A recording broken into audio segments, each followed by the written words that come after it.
أنوار التنزيل. Ni'ima ce daga ni'imomin Allah maɗaukaki, wanda duk wanda yake rayuwa a doron ƙasa yake morewa da ita, ba tare da wariya ba, a kowane lokaci. Da a ce wannan ni'imar za ta gushe, da ba wanda zai ji daɗin rayuwa. Allah maɗaukaki ya ce, الله الذي جعل لكم الأرض قرارا والسماء بناء. Ni'ima ce da ta tabbatar da daidaituwar duniya.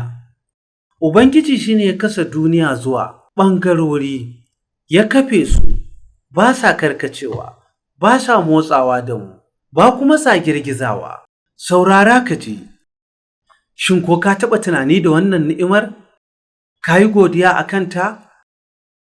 Alhassan albasari ya yi gaskiya lokacin da ya ce, ba ma ɗaga ƙafa mu sauke sai da ni'imarsa. Tsarki ya tabbata gare shi.